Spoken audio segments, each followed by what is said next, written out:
আসসালামু আলাইকুম। আশা করি সবাই আপনারা ভালো আছেন।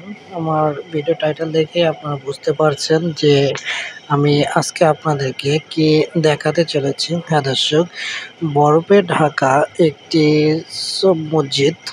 আমি আগে মসজিদটিকে শুধু সামনের অংশটুকু আমি আপনাদেরকে দেখিয়েছি, কিন্তু আজকে চেষ্টা করব মসজিদের ভিতরে পুরো ভিতরেরটুকু আপনাদেরকে দেখানোর জন্য।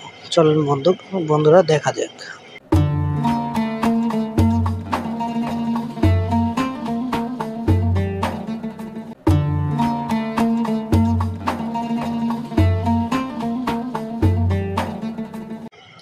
আস্তে আস্তে সিঁড়ি দিয়ে মসজিদের ভিতরে ঢুকলাম। মসজিদের ভিতরে প্রবেশের যে দরজাটি আমার কাছে খুব ভালো লাগলো। অসাধারণ ভিতরের দৃশ্যটি দেখুন। বরফে ঢাকা ভেতরে এত সুন্দর একটি মসজিদ, কত সুন্দর লাগছে। সামনে যে জায়গাটি দেখতে পাচ্ছেন, এই জায়গাটি ইমাম সাহেবের জন্য, যেখানে দাঁড়িয়ে তিনি নামাজ এবং নামাজ পড়িয়ে থাকেন, 5 ওয়াক্ত নামাজ পড়িয়ে থাকেন। মসজিদের চারপাশের সৌন্দর্যটা দুই সৌন্দর্যটা খুব মুগ্ধ করেছে আমাকে।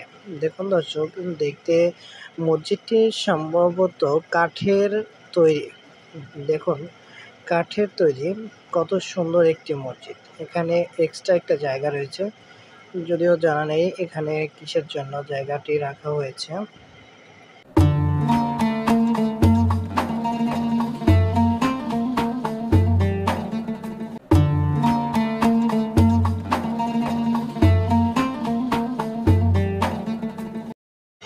মসজিদের এই অংশটিকে দেখতে কত সুন্দর, এবং মসজিদের ভিতরে প্রচুর পরিমাণে অনেক সুন্দর জায়গা রয়েছে। এই যে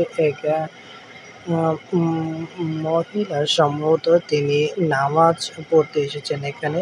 তার মানে বোঝা গেল এখানে মহিলাদের জন্য ওই সাইডটা আলাদা করে নামাজ পড়ার মতন জায়গা রয়েছে।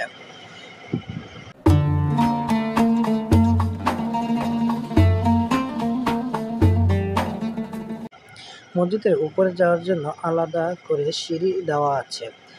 দেখুন ডান দিকে যে এখানে যে জায়গাটির কথা আমি বলেছিলাম, যে জানি না এটা কিসের মসজিদ। এখানে তুরস্কের অধিকাংশ মসজিদেই যে পুরুষের পাশাপাশি মহিলারাও নামাজ আদায় করতে পারবেন 5 ওয়াক্তই। এটাই সেই জায়গাটি, মহিলাদের জন্য নামাজের ব্যবস্থা করা হয়।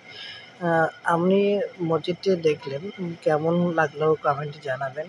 আমার মসজিদটির চারপাশের ভিডিওটি দেখুন, মনে হয় গাছের ভরে তুষারে থাকতে পারতেছে না।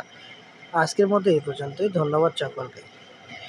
এর পর্বে আমি আপনাদেরকে দেখাবো উঁচু উঁচু পাহাড় এবং পাহাড়ের ঘেরা চারপাশ সৌন্দর্য, অপরূপ সৌন্দর্যময় একটি জায়গা, এবং সাথে দেখাবো বরফপাতের স্কেটিং। দেখার জন্য চ্যানেলটি সাবস্ক্রাইব করবেন এবং পাশে থাকবেন। ধন্যবাদ।